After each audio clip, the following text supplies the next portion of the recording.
আসসালামু আলাইকুম প্রিয় খামারি ভাই ও বন্ধুরা, আপনারা যে যেখান থেকে দেশ কিংবা প্রবাস থেকে কাছে কিংবা দূরে আপনারা যেখান থেকে আমার এই ভিডিওটি দেখতে পারতেছেন, আমি সবাইকে জানাই আন্তরিক শুভেচ্ছা এবং অভিনন্দন।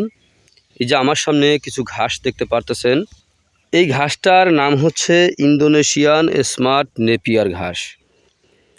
গরু ছাগলের প্রিয় ঘাস। এই ঘাসটি একবার রোপণ করলে কমপক্ষে 5 থেকে 6 বছর আপনি একটানা গরু ছাগলকে খাওয়াতে পারবেন।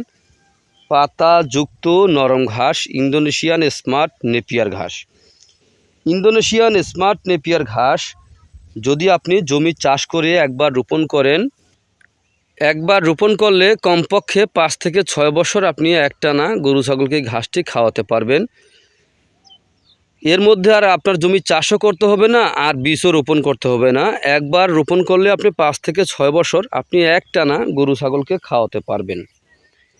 ইন্দোনেশিয়ান স্মার্ট নেপিয়ার ঘাস বর্তমানে বাংলাদেশের সেরা ঘাস। এই ঘাস গরুর পাশাপাশি ছাগলেও কিন্তু খুব বেশি পরিমাণে এই ঘাসটি খেয়ে থাকে। ইন্দোনেশিয়ান স্মার্ট নেপিয়ার ঘাসে পাতা অনেক বেশি, এই ঘাসটি কিন্তু নরম। এই ঘাস গরু ছাগলকে খাওয়াতে কোনো মেশিনের প্রয়োজন হয় না।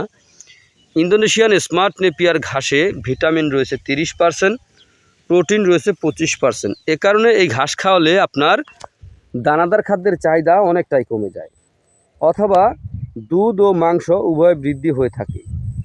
তাই যদি আপনারা নতুন খামার গড়তে চান অথবা গড়েছেন, অবশ্যই আপনারা ইন্দোনেশিয়ান স্মার্ট নেপিয়ার ঘাসের পরিপক্ক কাটিং আপনারা রোপণ করবেন, তাহলে আপনিও আপনার গবাদি পশুকে খুব সহজে এই ঘাসটি খাওয়াতে পারবেন।